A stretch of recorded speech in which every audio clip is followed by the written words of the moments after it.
What's going on, everybody? Welcome to another episode of the Take 3 podcast. This is kind of an impromptu NBA free agency episode. We really didn't have this on the docket when we were going through this, but we figured it's NBA free agency. We covered the finals. We got through the playoffs. We might as well knock out a reaction to all today's big action. So, my name is Brandon. As always, I'm joined by my guy, Alex. And so how are you feeling? Right off, let's just jump into it. Early thoughts. A lot of crazy moves happened. The big one for me is the Lakers. Russell Westbrook is now an LA Laker.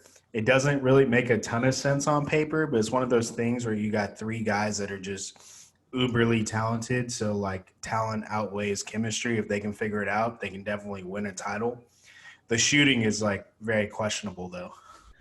Yeah, obviously, before you jump into the free agency, obviously over the weekend, that was the big news. Is it was weird because at one point it was the Lakers are sending Kyle Kuzma, Montrezl Harrell, and picks to the Sacramento Kings, and they're getting Buddy Hield. And then 2 seconds later, it's Shams tweets, no, they're not doing Buddy Hield. It's going to be Kuzma, Montrezl Harrell, and picks are headed over to Washington. And Russell Westbrook's coming home to LA. Yeah, it's super interesting. Right off the face value of what it is when you see that move, and it's Russell Westbrook, LeBron James, Anthony Davis. As you said, there's talent on the roster. But, it comes down to the shooters. They went out, and obviously we can jump into it. We might as well just cover their moves right now. They went out and got Trevor Ariza, 3-and-D wing guy. It's funny he makes his way back to LA after playing with the Lakers years ago with Kobe Bryant. And then obviously they had Wayne Ellington, Dwight Howard. So, they're starting to piece together some shooters, and that's really what they're going to need with a lineup of those three guys. Russell Westbrook shooting the basketball terrifies me. There's not confidence. He's either really on or really bad, and him being really on really isn't even that good, I'd say.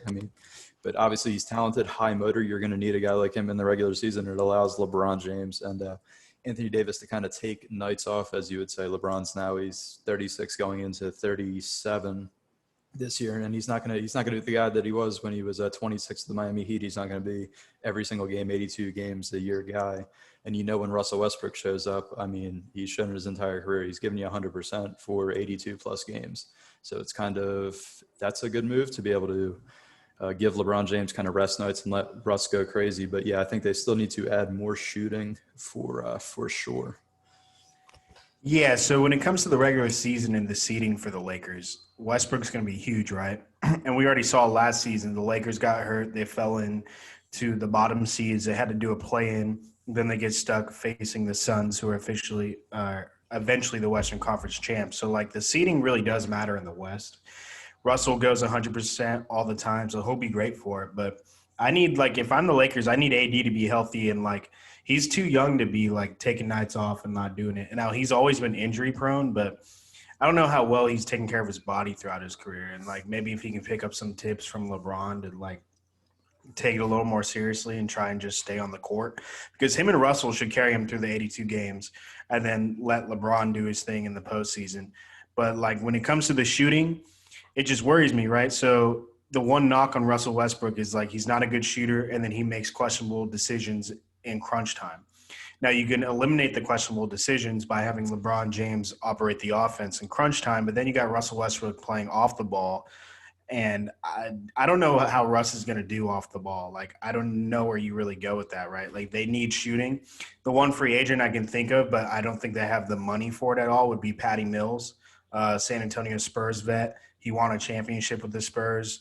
He's a really good three-point shooter. He'd be great off the bench. I just don't think the Lakers could afford him. So when LeBron's initiating the offense in crunch time and Russell doesn't have the ball in his hands, what does he do offensively? Yeah, it's weird. Right now, obviously they're going to fill out the rest of the roster, but it's it's LeBron as we've seen. None of these older, he's a drive and try to kick it. If the basket's sealed off, he's going to kick it. And it's if you're kicking to the Russell Westbrook, it's not like you're exactly kicking at the Kyrie Irving when you were in Cleveland. He's probably going to knock down the shot. And, it gets scary. It's Russell Westbrook late in games if he goes into this zone where he's got to be the hero. You can say, obviously, when they sat down, because there was rumored or reported, and it probably did happen, that him, AD, and LeBron, they all sat down to put their egos aside. And I think AD said he would play more of the five. I think that's more crucial going forward. If you can get him to play the five more, that then allows you only to need a guy like Dwight Howard to play 12 minutes a night. You don't really have to go out and worry about snagging another big, and then LeBron, I believe, said he was going to shift down to the 4. So then that gives them a little bit, just gives them more flexibility. But I think it gets dicey. We got to see how they fill out the rest of the roster. I don't think Patty Mills would be too expensive. It's just, will Patty Mills want to go to LA and play with those guys? You don't know. I don't know what type of guy Patty Mills is. I mean, he's kind of seems like a chilled out, quiet guy. He stayed in San Antonio for so long, got caught a fatso by Pop. That was before the championship. That was a long time ago when he's a little butterball. That's what I'm saying. So he's kind of been more of just a laid back. I know that the Nets are also in hot pursuit, and I believe Golden State was there. So I don't think it's really going to be about the money for a guy like Patty Mills. It's going to be, where does he see the best fit? Where does he see any of those teams? Because all 3 of those teams are going to be contenders, and that would be a big get, I'd say, since they lost Caruso, which we'll jump into the Bulls moves here in a little bit. But yeah, they definitely need to fill out the roster more. Yeah, losing Caruso, I think, is a big loss, right? Because another guard, they need another guard, right? So Patty Mills would also fill that role. But like defensively, Caruso was fantastic for the Lakers. But I think Patty Mills, if he were to choose between the 3 teams like the Warriors, Nets, and Lakers, if those would be his 3 options, the Lakers probably give him the biggest role, right? Because like he'll come in and he'll be important. He's playing valuable minutes every single basketball game, and they need his shooting. So I wouldn't even be surprised if he closed some lineups just for the shooting. But it'll be interesting to see where he goes. He's a big piece at this point, since a lot of the bigger players are starting to get signed. It's like we're waiting on a few big key moves. We're saying what happens with Ben Simmons. We want to see where Patty Mills goes to fill out contenders. So it's just like it's kind of a wait and see process. Exactly. And I think the Nets, yeah, Lakers or Nets, I don't know if he'd have much of, I mean, it's weird. He'd kind of have a role with all those because the Nets lost Landry Shamet, so they kind of need that other guard to come in and knock down shots. And then the Warriors always need, I don't know who else they have out there at guard, but they could always use somebody to take some load off of Steph. But I mean, let's just straight jump into the big one. I'd say the biggest piece that was shift of the day was Kyle Lowry finally secures the bag. He got his $30 million a year. He got 3 years, $90 million, sign and trade with the Miami Heat. So he teams up with Jimmy Butler. Duncan Robinson also secured 5 years, $90 million. We might as well just tag the Heat's moves all together as they swung that. I mean, when I look at it, I don't know if it pushes them any closer to a championship when you're in an Eastern Conference with obviously the defending champions, the Bucks. You got a healthy Nets teams coming back. You assume the Sixers are still going to be there, although they haven't really made any big moves or made any changes. So it's kind of like, it's a good move. It's definitely it's an improvement. Dragic, he was banged up, and I just think all around Kyle Lowry's a better basketball player than Goran Dragic, obviously. Not really a knock on Goran. He's a solid player, but how do you feel? I think it was Pat Riley really making a swing at this thing. Yeah, I think Pat Riley's going for it. He also took PJ Tucker from the Bucks. So PJ Tucker's in Miami Heat, 2 years, $15 million. And he thinks he has a window right now, clearly. He gave Jimmy Butler an extension, 4 years, 184. And Butler's older, so that's a bold move, right? So he's banking on the core of Butler, Adebayo, adding Kyle Lowry, Duncan Robinson. They need Tyler Hero to get better again. He regressed last year, and they need him to shoot the lights out because when he's going, he's great, right? So it's just you're kind of banking on those guys. It's just like I like Miami. They're a very good team, right? I wouldn't be surprised if they're a top 4 seed in the East at all. But it's hard to pick Miami when you look at a healthy Milwaukee, a healthy Brooklyn, and then Philadelphia will be right there. But like it's hard to speak about Philadelphia until they make the Ben Simmons moves because we don't know what that roster is going to look like. But I like Miami. I would pick them as a dark horse team to represent the East, but I wouldn't feel confident about just like betting them to win the East straight up. Yeah, exactly. I like the move. It's definitely, I mean, when you bring Jimmy Butler down there, they kind of really, going back to last year, they really kind of whiffed on the entire James Harden thing. I really think if you give Pat Riley a redo to go back and secure James Harden, and they had a legit shot too. They just didn't want to give up a guy like Duncan Robinson, a guy like Tyler Hero who regressed. I feel like he would do it if you give him a redo of it, but obviously you don't get redos in this league, so they kind of got to live with it. And Pat Riley really swung for the fences with this one. And yeah, I'd say a good dark horse team, but you're right. I don't know if I can sit here right now and be like, yeah, this team will even make an Eastern Conference Finals. It feels like they could be really good, or they could go out in the first round or the second round very quickly.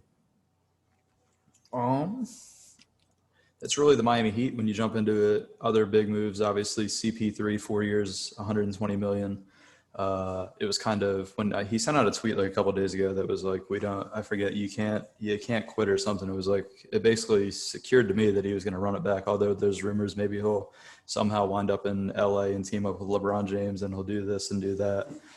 It just seemed like a formality that Chris Paul was going to re-sign in Phoenix, continue with that group, who's still a good group, although they lost the NBA Finals and the window kind of shrinks a little bit because teams are coming back. It just seemed like this was going to happen regardless. Yeah, I mean, CP, like, he really got a nice deal again. The man's going to get paid for another 3 years. And it's just remarkable, dude. I don't know if it's going to be a good contract by the end of it, or 4 years, excuse me.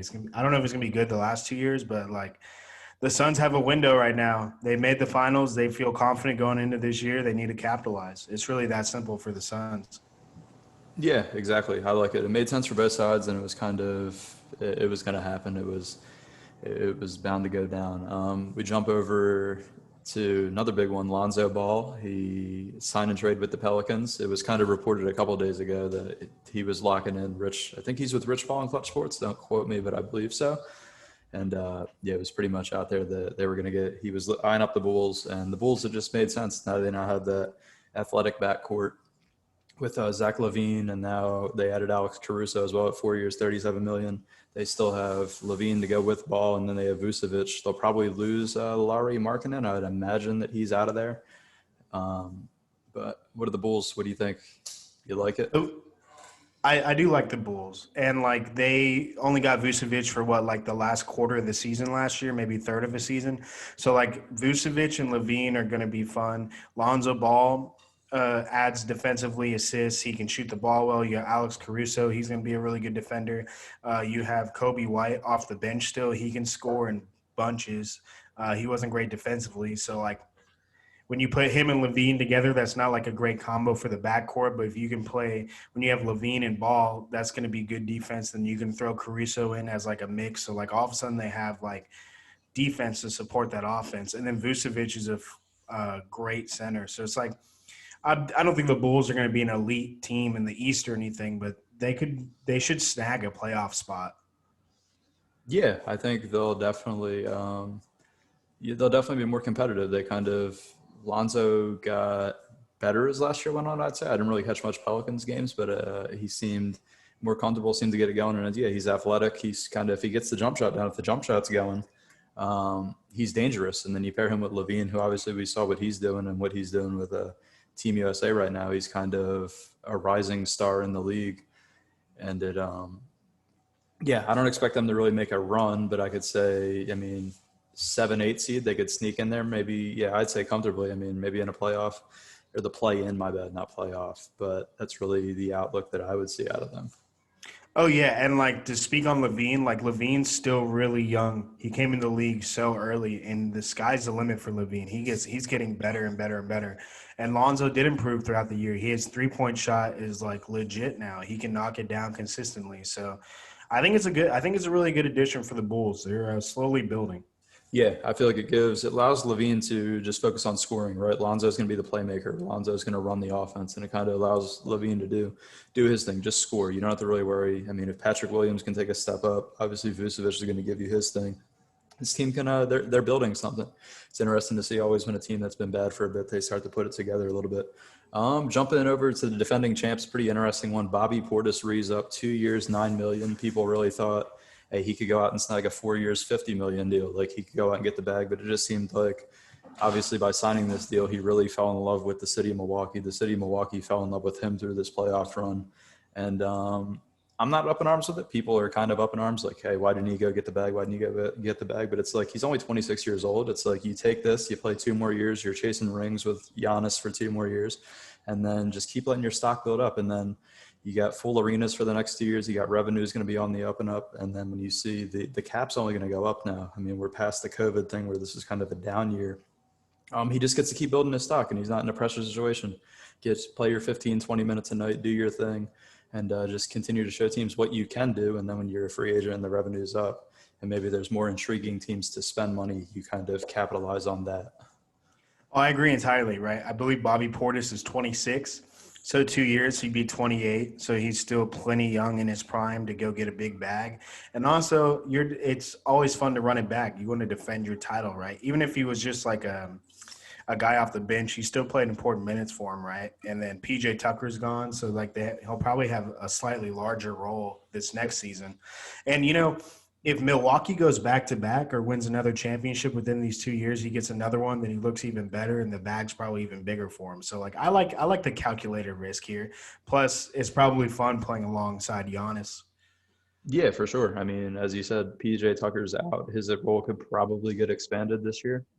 And it's kind of, yeah, it's in an era where we kind of see guys take money and go to places where they really don't want to be, but the money's there. It's kind of good to see a guy take less and stay where he really wants to be for a couple more years and really go for some rings and have some fun with it. Just going around the league, Mike Conley re-up Utah, 3 years, 72 million. That was another one that was like Utah kind of had to do, right? They weren't going to let him go. It's kind of just what they had to do. When you look at the Knicks, I kind of like the Evan Fournier, 4 years, 78 million. I believe the fourth year of that deal is a team option. So it's really like, it's a steal. You don't really usually see the fourth year team option. It's usually a player option. And these teams get handcuffed into, hey, if the guy sucks in the fourth year, he's going to opt in and you're stuck with the money on.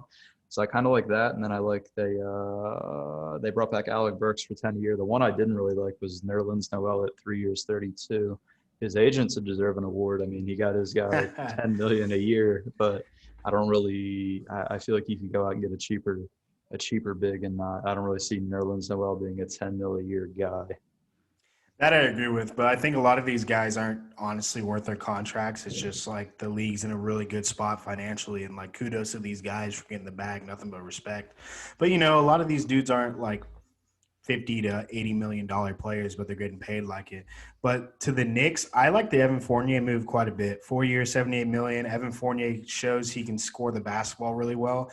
And the one thing the Knicks couldn't do is like score the basketball in half court when it really slowed down against Atlanta in the playoff series, because the Knicks have defense, right? They're a defensive basketball team.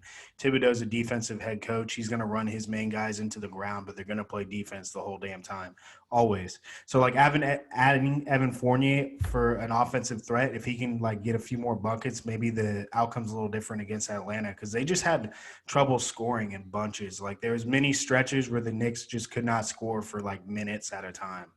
Yeah, I love the Evan Fournier move, to be honest. That's a good one. And to snag him right off a conference rival in the Boston Celtics. You take a weapon away from them, a guy that they made a move at the deadline last year to get.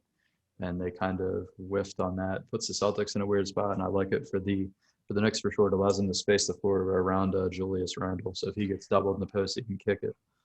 They also kept Derrick Rose for another 3 years, 43 million. Forgot that. That's a good one. Derrick Rose he just fit. He kind of really came into his own down the stretch. Watching Derrick Rose kind of get back to the old D Rose. Not exactly as explosive, but he was out there just making plays, and it was fun to watch him do his thing in the playoffs. Yeah, I felt happy for D Rose. He's been through so much. It was really fun to watch him in the playoffs and like play well.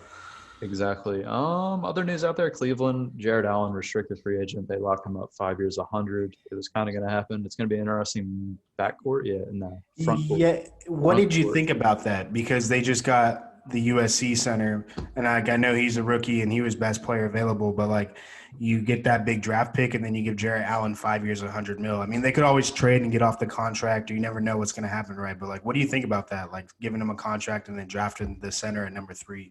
Well, I haven't really watched much of Evan Mobley, but from what I've heard, he's kind of like what Chris Bosh was towards the end. He's not a guy that's just going to sit down in the post. He's a guy that can kind of space it out. He can hit the jump shot.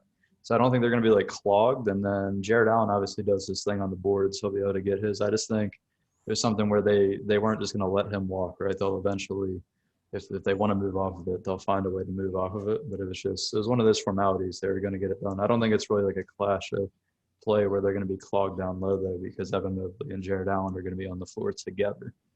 They're an interesting team because they got now the 2 bigs, and then they got quite a few guards up there too with Garland and Sexton. Yeah, and then I believe the guy from Auburn, or I forget the guy's name.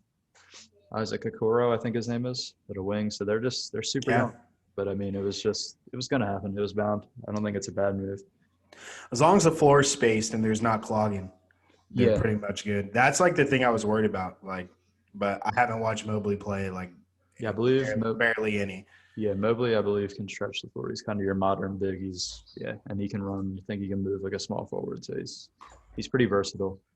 Dallas, another interesting team. They re-up Tim Hardaway. They get Reggie Bullock from the New York Knicks. They struck out. It seems every year, right? We get to this point in free agency every single year, and it's the Dallas Mavericks are linked to player X and they're linked to player Y, and they're going for this guy. And it just seems every single time. It seems ever since since DeAndre Jordan got locked in a room and eventually backed out of his contract with them, that they've just never been able to get the big name. They were going for Kyle Lowry, whiffed on him. They've been rumored for Kawhi, but I doubt that happens.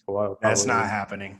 Kawhi will probably listen, but I don't think the money's there. So they're kind of, where did the Mavericks go? It's kind of, you're running it back with pretty much the same squad. I mean, Reggie Bullock can space the floor a little bit to give Luka a playmaking option, but it's really kind of, it's on Porzingis. It's kind of a lot. It's on Porzingis to kind of step up. He's basically immovable. I don't know if anybody would even want him. Clearly nobody wants him because they could have got rid of him by now. They would have done it.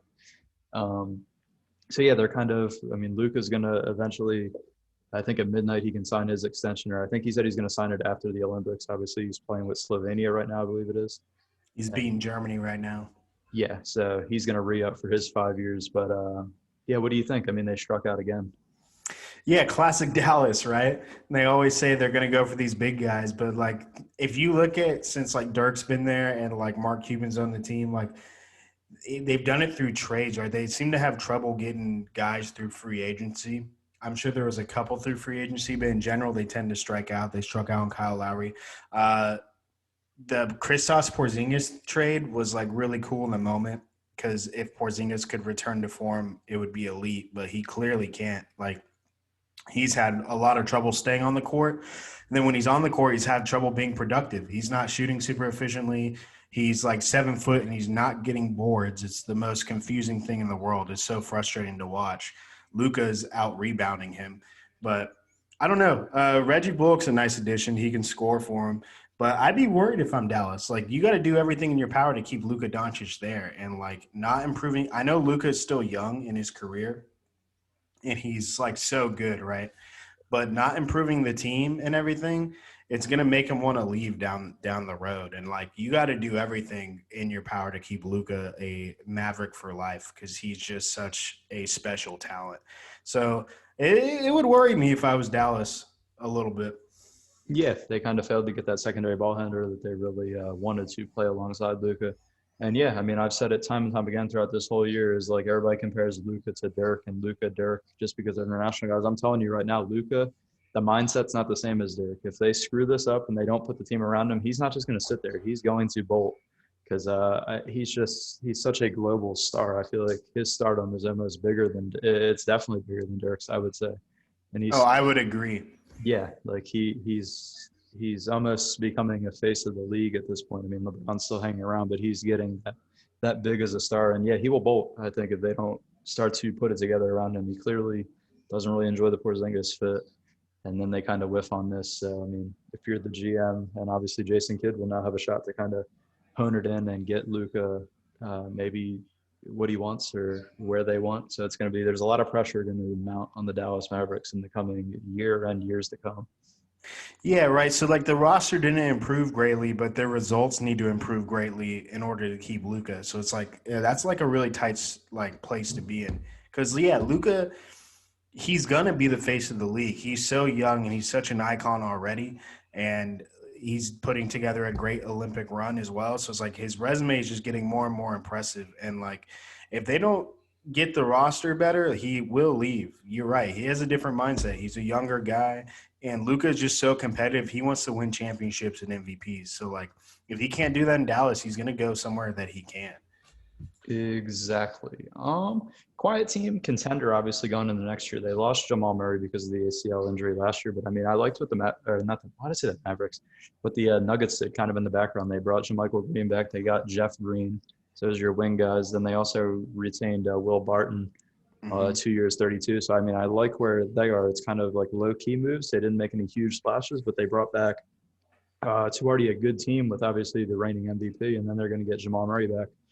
So I like where they went. They didn't do anything flashy, but they retained the guys that they need to retain and then add some wing guys to help them out. Yeah, I agree entirely. I'm a big Nuggets dude. I love watching Jokic play. That that guy is deserved the MVP. He is phenomenal to watch. And I was so sad that they got hurt this year because they had a perfect opportunity to represent the West in the finals. Will Barton wasn't 100%. PJ Dozier couldn't play. And obviously Jamal Murray is a huge loss, right? So it hinges on Jamal Murray coming back and being Jamal Murray next year, which if you don't rush him back, he could probably play pretty damn well heading into the playoffs. You got JaMychal Green, Jeff Green, Will Barton. You get your guard play back, and then Jokic is just an animal. So Nuggets are there. They can win the West. I wouldn't be surprised. Exactly. Just a couple more things while we're kind of running this thing. Norman Powell, he read up. It was another one that was bound to happen. He reads up with Portland after that midseason deal, 5 years, 90 million.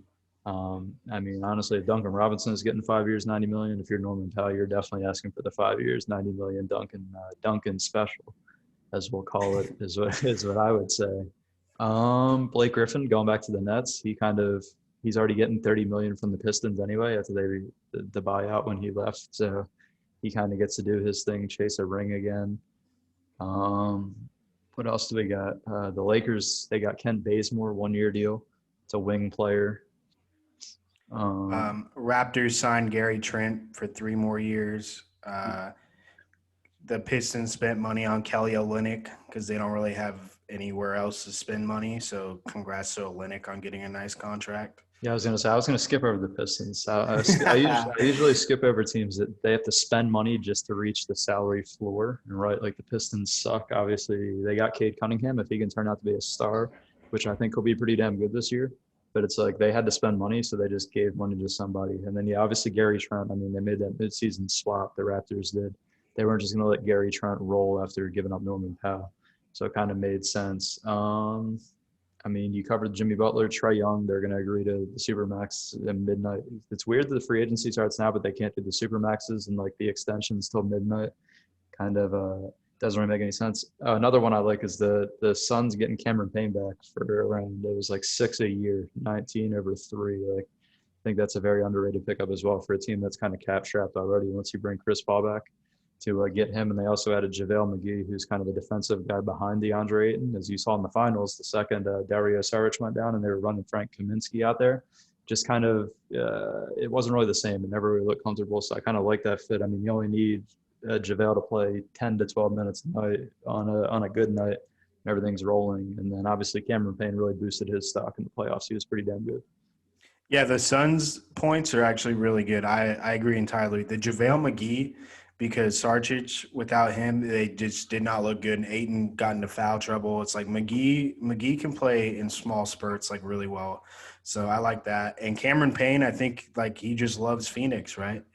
That's where his career resurged.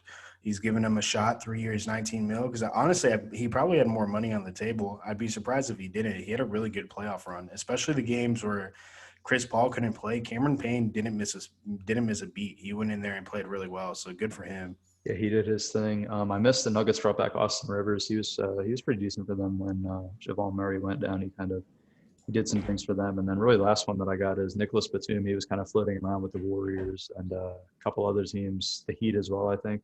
He ended up re up 2 years. The money is not disclosed, but he's going back to the Clippers. And then really, I mean, a big domino left on there is Kawhi. Everybody expects him. He's going to go back to the Clippers. I think he's going to listen, but all the money's kind of dried up. And it's like, I mean, obviously teams could finesse the cap. And if Kawhi Leonard said he wants to come to your team, he will. But by seeing the moves today, it's kind of Kawhi Leonard's going back to the Clippers. So I would be shocked if Kawhi Leonard's not a Clipper. But yeah. the other moves I like, I got to mention my Spurs moves.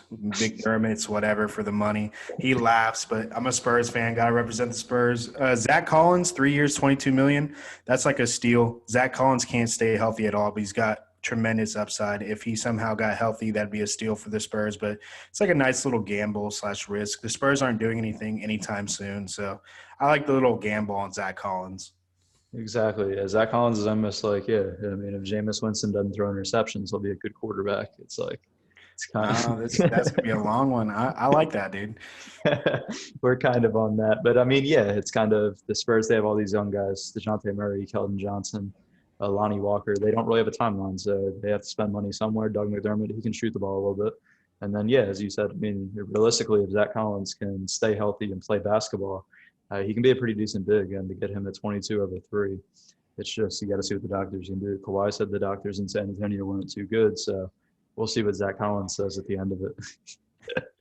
That's true. 3 other Hall of Famers liked him, but Leonard, it did not work out, unfortunately. Yeah, that's facts. I mean, for me, that's kind of a wrap. I don't really have anything on free agency unless you have any closing thoughts. Daniel Tice, 4 years, $36 million to lose with the Rockets, and I missed T.J. McConnell going back to the Pacers for 4 years, 35. But that's really all the big stuff. I don't know if you have any really closing thoughts on today's action. Kind of a lot of money doled out. It was certainly interesting. A lot of money went fast, right? It's funny how all these contracts got done in 1 minute in a league where there's no tampering. Oh, yeah, definitely no tampering at all, right? I think the one move we missed, Devontae Graham signing trade to the Pelicans. I don't know exactly what the Pelicans are doing. I do like it for the Hornets because, like, they had Graham, Rozier, and LaMelo. Now it's just LaMelo and Rozier. So, like, it's LaMelo's team. He's going to be super fun to watch sophomore year. He's going to have a great season probably. But no other things come to mind. I'm excited to see how the Lakers fill out the roster, and I want to see if that works out for them. Yeah, exactly. I mean, yeah, the Pelicans are playing the Zion ticking time bomb. I don't know if Devontae Graham really moves the needle and gets him excited. They were another team trying to swing for Kyle Lowry, but obviously Lowry really saw better shot to win the title going to Miami over going to play with Zion and those guys. But I mean, yeah, that's really it for me. That seems like that's going to be a wrap for today's really impromptu NBA free agency recap. We want to once again thank you guys for tuning in and listening. Please like, subscribe, and comment if you have any suggestions, as we always read the comments and try to add whatever is thought from you guys into the show. As always, Spotify for audio only people will be in the description. And thank you for listening, and y'all have a good one.